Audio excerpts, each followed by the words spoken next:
I'm here in conversation with Tal Goldsworthy, an R&D engineer, Marfan syndrome patient, and maverick inventor. As you all no doubt know, Tal created PAIRS, the personalized external aortic root support, and he was the first beneficiary of his revolutionary surgical invention some 21 years ago. This weekend, we celebrate a momentous anniversary.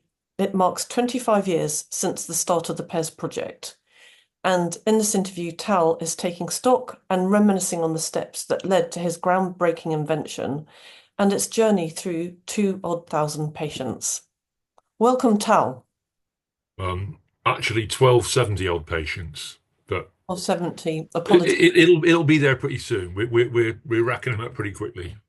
I thought we could hurtle headlong in with how it came to be that you were accidentally the first patient, the first recipient of your PAIRS invention. Okay, well, it all started, I suppose, when I was a little boy at Cheltenham General Hospital, and because my dad had Marfan, they recognised my subluxated lenses. So that I kind of knew I had Marfan when I was about 6 or 7. But to me then, it meant subluxated lenses, so poor visual acuity, long thin bones, and really nothing much else. So I went through childhood just living a normal life, doing what kids do. I did have about 9 bone fractures. I kept falling over and breaking my wrists and breaking my arms and breaking my collarbones and things. But that was because, I was very, very thin. I was frighteningly underweight. I mean, I reached 6'4" when I was 13 years old, and I weighed probably less than 10 stone. Um, I was a bit thin. Interestingly, because of the generational difference, my dad actually was 6'8", and again, very, very underweight. His nickname when he was at school was Belson Boy, after all those awful films that came out of the showing those living skeletons at the Belson concentration camp. Anyway, I kind of went through childhood, thinking nothing of it, and did all sorts of things, and started playing bass guitar in a band and riding motorbikes and drinking beer and chasing women and things as one does.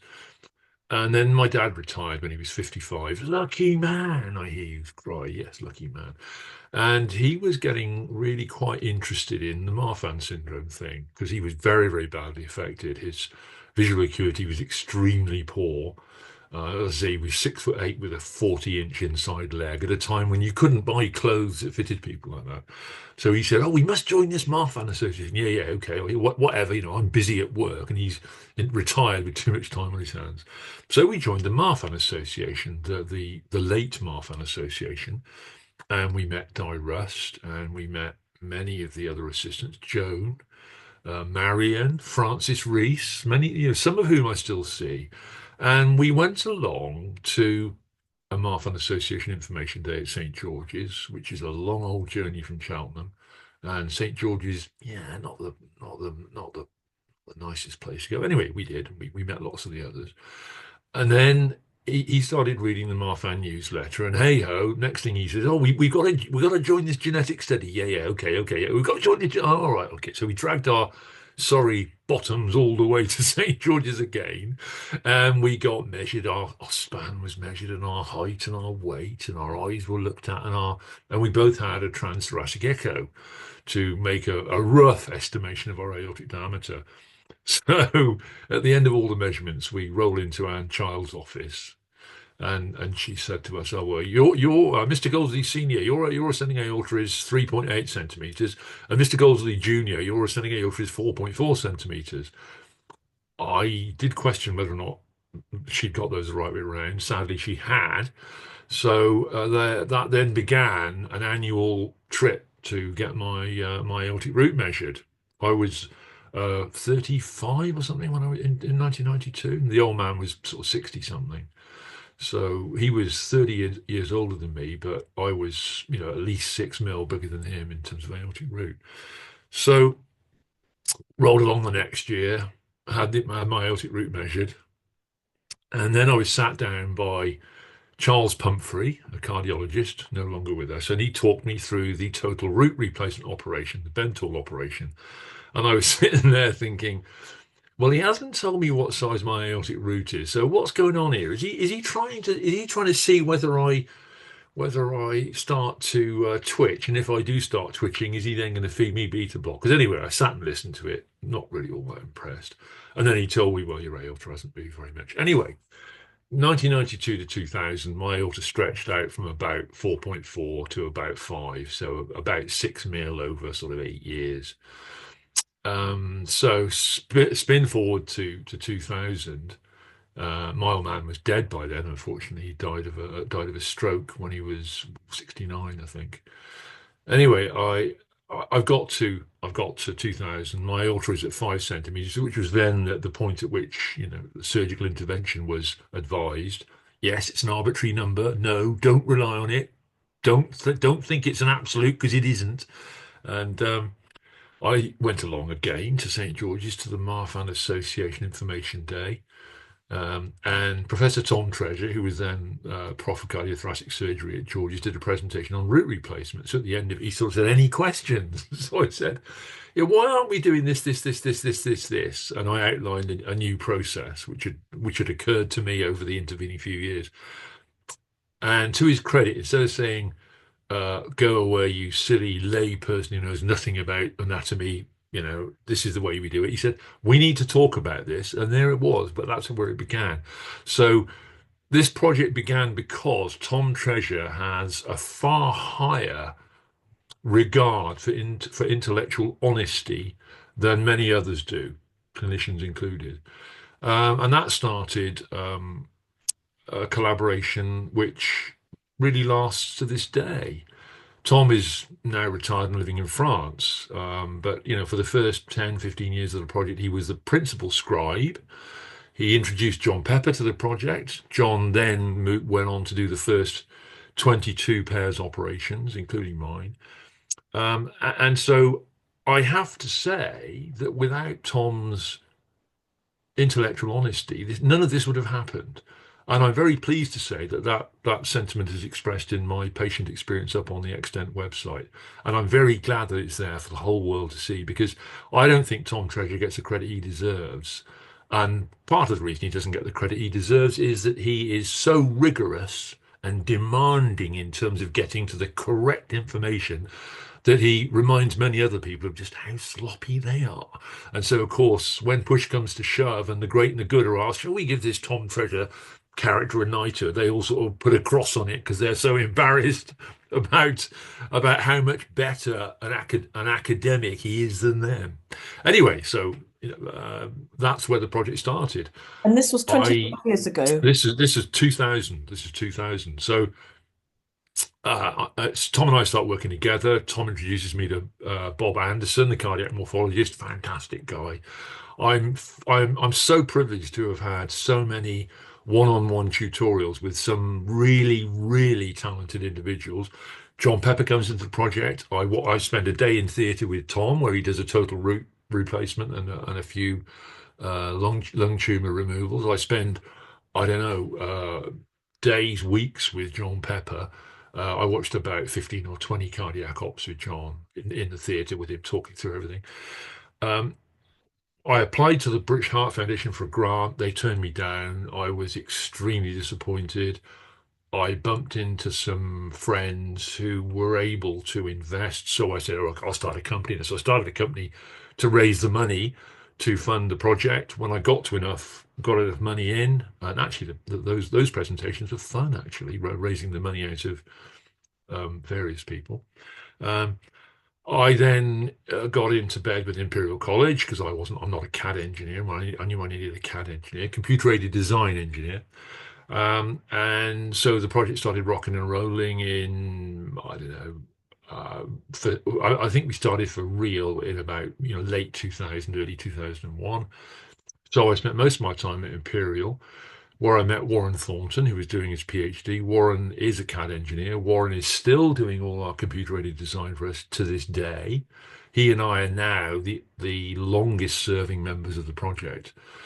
Um, so we go through the process of how do we scan. I spent hours and hours in one of those MR scanners at the Brompton. They are uncomfortable and claustrophobic anyway, be that as it may.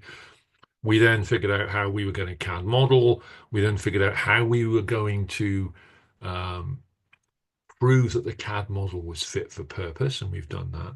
Then we had to look at some manufacturing methods. I actually pulled up three manufacturing methods, ran them in parallel, found that one was a clear leader, ran with that. We're still using that today. And then in May 2004, we were having one of our regular project meetings in John Pepper's office at the Brompton. I was sitting there thinking, the clock's ticking, my aorta's dilating, the money's being spent, we've got to get on with this. So I looked across the table and said, come on then, John. This is John, but give me a date. And he said, looked in his diary, he said, blah, blah, blah, July. I said, no, no, no, that's no good. I said, I'm running a European project. I've got to be in Poland in July. I've got to be able to fly by July. Oh, Monday, the 24th of May, British Cardiac Society meeting. Oh, they don't need me. What about week Monday? This was a Friday. What about week Monday? That'll do nicely, I said. And then I walked out of the meeting, and the following week, from that Friday to the week Monday, was the toughest week of my life. I was beside myself. I was so uncomfortable because I knew exactly what was coming. I'd stood and watched many. I knew exactly what was coming. But were you And not, you weren't destined to be the first patient? I was doing this for me because I was a scared animal, scared of total root replacement. So that had been my intention. But various others in the project, I mean, the other directors of Extend Limited had said we should get somebody else to be first, and you should be standing next to John. So when he does it, so if there are any last minute engineering problems, they can be resolved. Anyway, we did in fact have someone lined up, and then he jibbed out. And I mean, I didn't mind at all. I wanted to get on with it. So I was there. So come Monday the 24th of May, I was very glad when they got the temazepam into me because as soon as that happens, everything is absolutely fine. So I went into the until I think it was theatre number two at 8:30 in the morning. Good old Brian Keogh gave me the anaesthetic, and then I woke up what I thought was Monday afternoon. In fact, it was Tuesday morning because the anaesthetic completely robbed me of any sense of elapsed time. But anyway, I'm lying there in the room, feeling and hearing the vibroacoustic return from my heart, thinking, I think he's done it. I think he's done it. I think he's done it. He hasn't given me a valve sparing root replacement as threatened. I think he's done it. And he had done it. And it was, I don't know, it was the end of four of the most stressful years of my life. To be project managing a project that's going to have that much impact on one was impossible to describe and explain really, but it was the end of that. And I remember my wife at that time was working in London, had a flat in Earl's Court, so I went to stay in Earl's Court for a couple of weeks just in case anything went wrong, so I could jump in a taxi and nip to the Brompton quickly. And I remember looking in the one of the mirrors in the room and looking at myself and saying, don't you ever underestimate yourself again. And then one of the other things I thought was, hey, if we can fix me, we can fix other people. And here we are. And today I've just updated the clinical spreadsheet this morning, and we have now completed 1,271 patients, of whom 219 are Ross pairs and 1,051, sorry, 1,260 patients, of whom 219 are Ross pairs, but 1,051 are aortic pairs patients like me. And in that cohort of 1,051 patients, we have had only one perioperative death. That means that the perioperative risk of pairs is about 1 in 1,000, compared to root replacement, which is about 1 in 200. Sorry, that's incorrect. It's 1 to 2%. So it's either 1 in 100 or 1 in 50. So I hear you say, well, if it's so much safer than root replacement, why isn't pairs the universal gold standard? To which I would ask you to address your question to the medical profession, because I really don't know the answer. And can you just describe how you approached your invention? How I understand it was taken from a hose. Well, no, that's That's just a my little bit of apocrypha. fluff that Yeah. the media wanted. You can't when you're trying to explain something which is a little bit technical, all of the media personalities want you to use very, very simple analogs that the Yeah. dumbest Muppet out there can understand it. I looked at it as an engineering problem. This material of which the aorta is made and the rest of your vasculature is okay in bend, it's okay in compression, but it's not very good in stretch. So its tensile strength is really not up to it. What we want to do is we want to make a perfectly fitting external support. As I did the research in the feasibility, of course, I came across the work of Francis Robicheck and Mano Thubricar, who had been doing ad hoc wrapping. They would be opening patients up, picking up some material, sterile material in the operating room, and sort of trying to wrap it around. Ad hoc wrapping really doesn't work. You've only got to look at the shape to realize only a fool would even attempt it. So what we have done is I produced a process where it is possible to manufacture a perfectly bespoke, customized device that perfectly fits each patient. So every patient is different.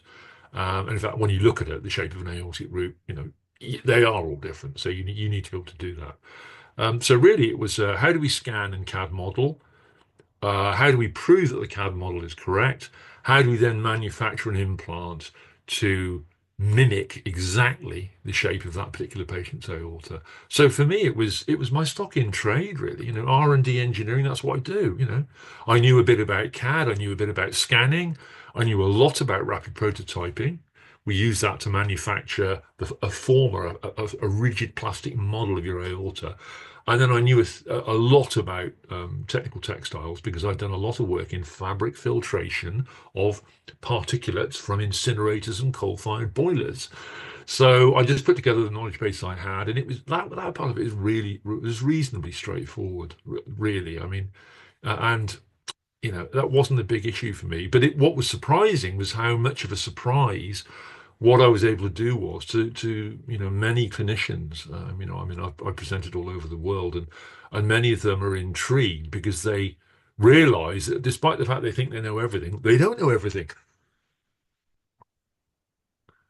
And it spares the valve, so you're not tethered to warfarin. Yeah, yeah. Well, it's even better than that because um, as your aorta dilates, the sinuses of the aortic valve can move apart as the dilation proceeds. The commissures, therefore, embedded in their internal walls, can move apart.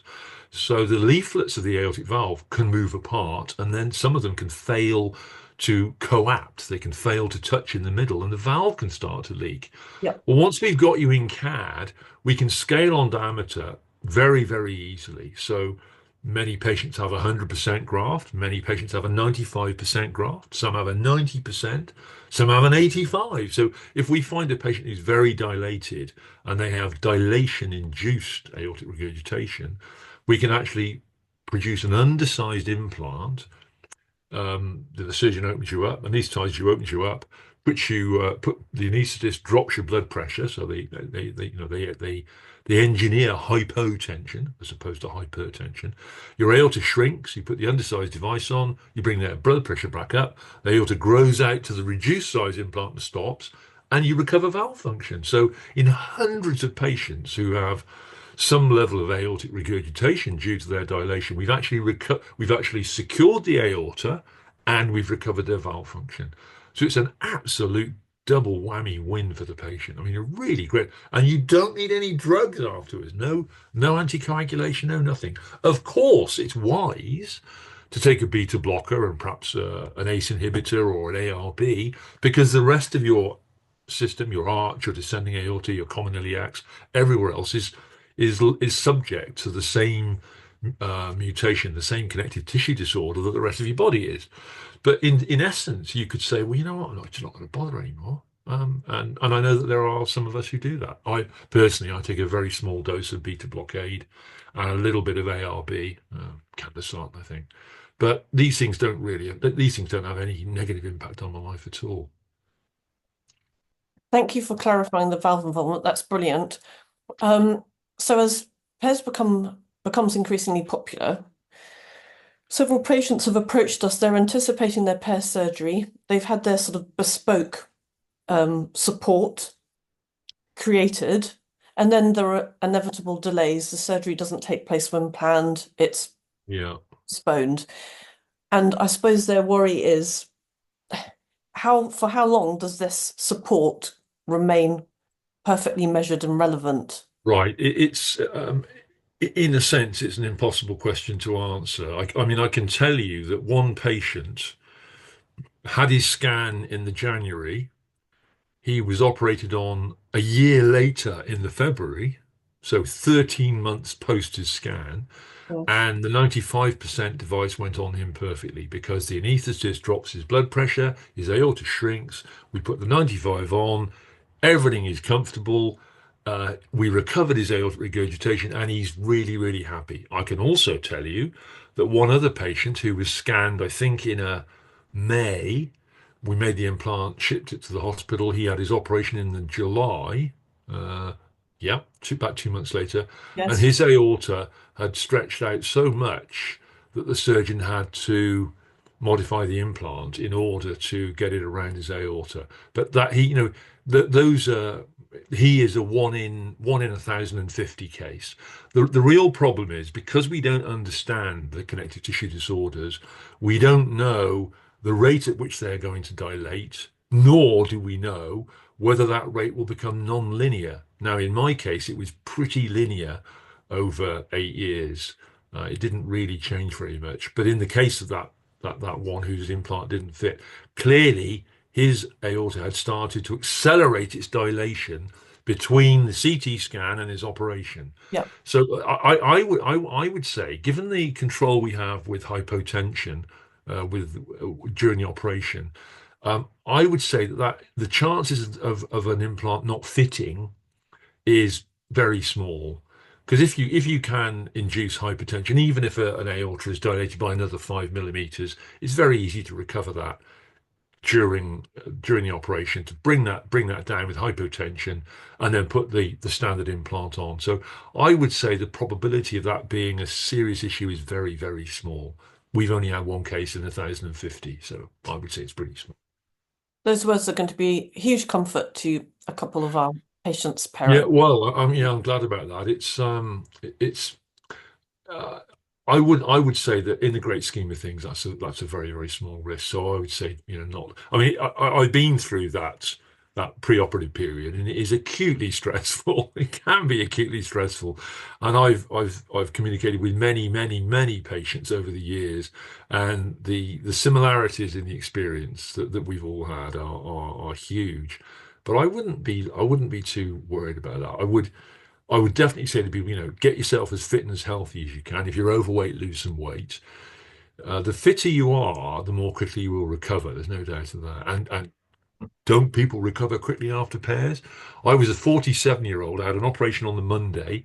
I left the hospital on the following Monday, feeling pretty second-hand, I can tell you. Yeah, one of my friends, Helen, who was 21, had her operation on a Wednesday and went home on the Saturday. I mean, that for me, that was absolutely Great. mind-blowing. And we have had other patients who have had similarly short hospital stays. So whenever you're feeling stressed out, just remember you could be facing root replacement. And after that, you're really going to feel awful. You're not going to feel so awful after PET. It is so much less intrusive uh, on all sorts of levels. You're going to feel a lot better. So try and encourage yourself with that. Try and stay cool. I frequently, despite hating the brothers, frequently quote Oasis to them and say, "You got to roll with it. Just roll with it. Relax. Have another glass of wine. Stay cool. Stay fit. Stay flexible. Stay underweight, and you'll be fine. You'll be okay." Those are good words of encouragement and solace. Um, Another patient asked us a question which perhaps you cannot answer. Pairs with severe pectus excavatum. Yeah, we've done. I can't recall offhand because we've now done so many patients. I mean, I early on I used to go and visit all the patients at the Brompton. So the first 60 or 70 I know personally. In fact, we have a special secret club for recipients, but we're doing so many now. I don't get to the details on all of them. I'm sure we've done patients with pectus. I'm sure it makes the implantation more difficult. I can think of one case where they couldn't do the implantation because of the pectus, but I think a number of other cases where the implantation was done despite the pectus. And in fact, in a number of cases, people have had the pairs op, then the cardiothoracic surgeon has stepped aside and the bone monkeys come along and they break the ribs and put in the nus bars, whatever else they're going to do, and they sort of straighten it all out. Um, I think it is a reason to be concerned, but I wouldn't be too concerned. It's not going to cost you your life. It might cost you the inconvenience of another operation, but it isn't going to cost you your life. So, whilst that's not much of a consolation, um, probably that's the best I can do. And you're taking pairs overseas. Well, you have taken it overseas, proctoring abroad Yeah, from I Australia. mean, I think we're in 15 countries now. So apart from Brazil, we're in Ireland, UK, France, Germany, Italy, Netherlands, Belgium. Not yet in Poland, which is a bit unfortunate. Czech Republic, Slovakia. We're about to get into Hungary. We're about to get into Slovenia. Australia. We're about to get back into New Zealand. So yeah, we've got about I don't know. We've got pushing about 20 centres in about 15 countries. That's So phenomenal.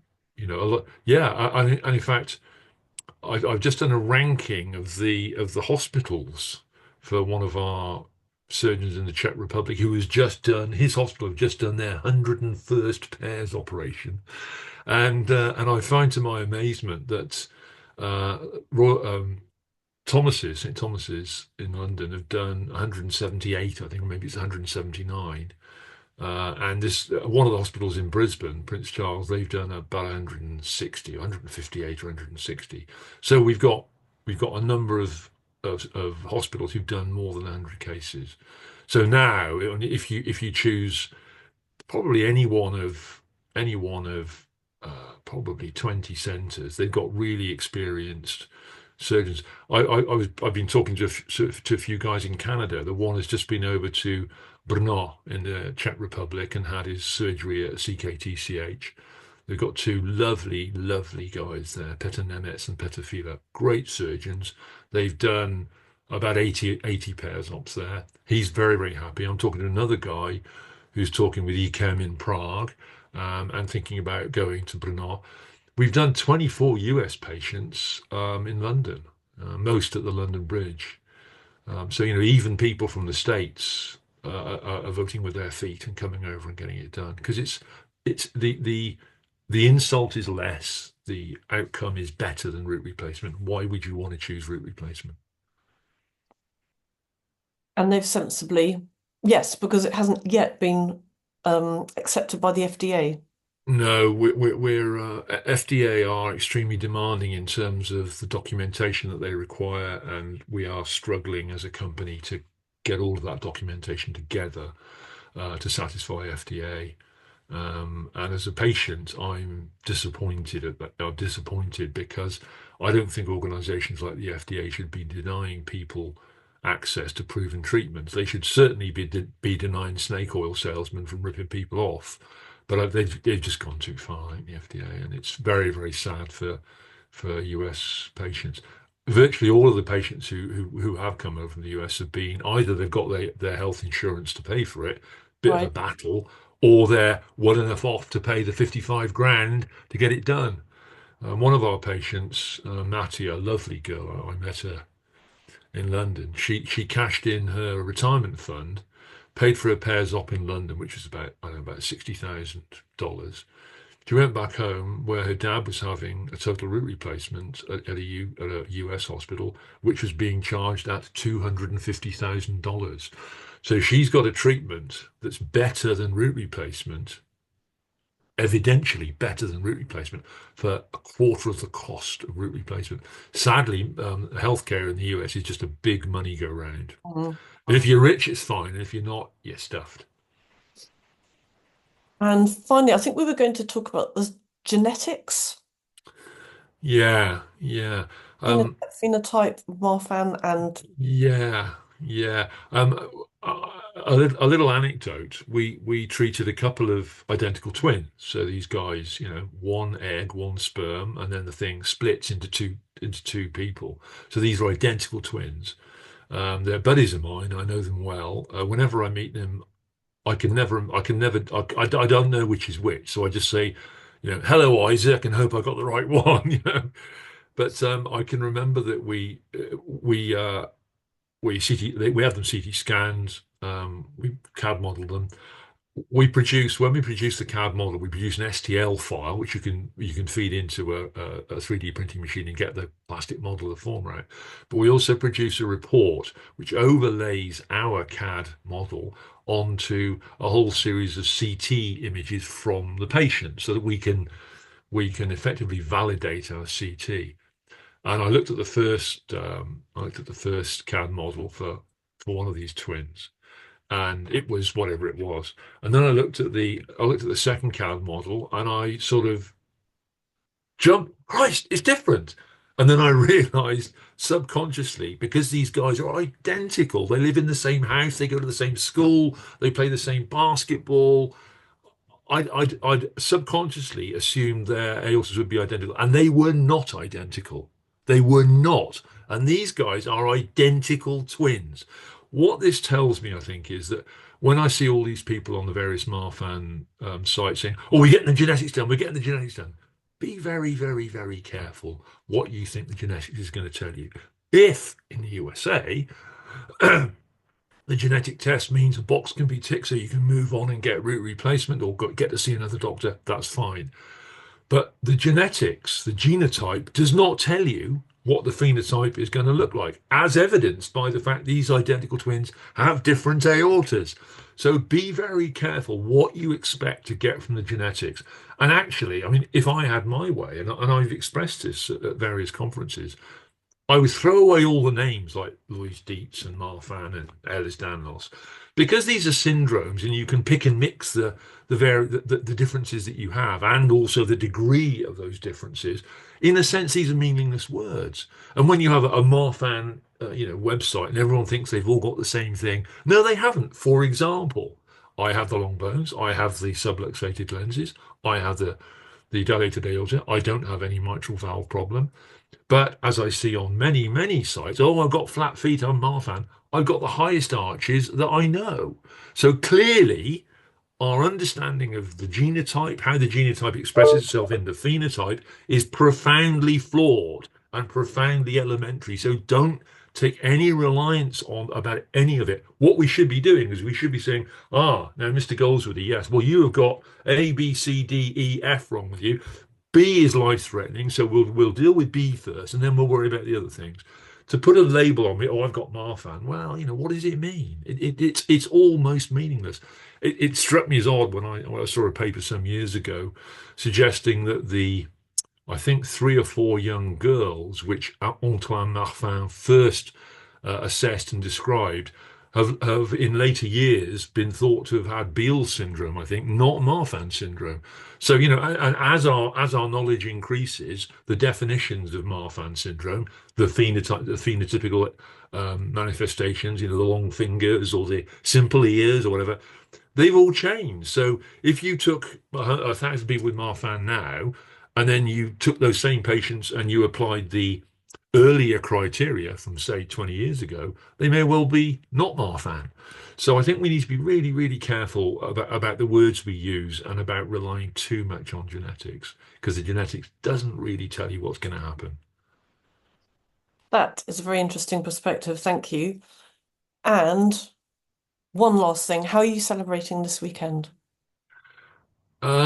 Well, Tom now lives in France, so I don't think we'll be getting together. What I will be doing is I will be sending out an email to about 200 clinicians and various others around the world with the current project update in it. And I think I will be asking the question, if root replacement is, quotes, the gold standard, unquotes, with a peri-op mortality of typically 1 to 2%, why is pairs not the gold standard? Or perhaps it's the platinum standard if we have a peri-op mortality of less than 0.1%. So I might be asking that question, but I shall be trying to have some, I hate the phrase, but I shall be trying to have some quality time with my good lady who has put up with an awful lot of crap over the years. To drive an endeavor hard enough for it to make progress in this area is demands a massive input.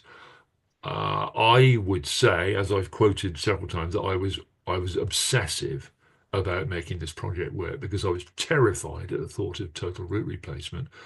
And being an obsessive for so long, it takes a toll of you. I'd much rather be one of the people at work who sort of wanders in at 9 o'clock and sits down, has a chat and a cup of coffee and doesn't take it too seriously.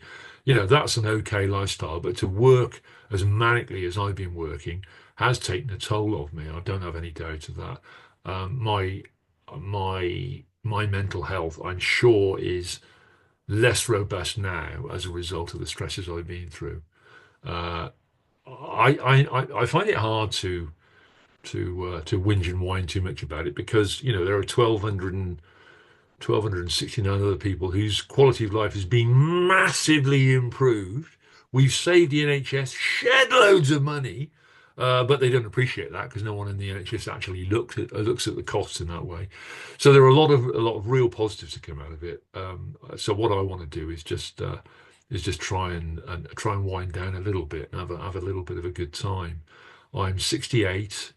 My old man retired at 55. Smart.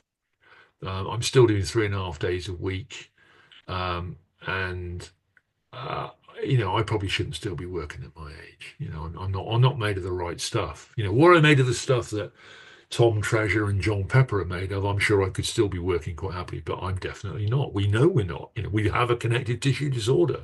So very literally, we are made of different stuff. Your project was obviously all-consuming, Oh yeah. but thank you so much for your invention, and thank you to everyone for watching this marvelous interview. Thank you. Lovely. Thank you, Victoria.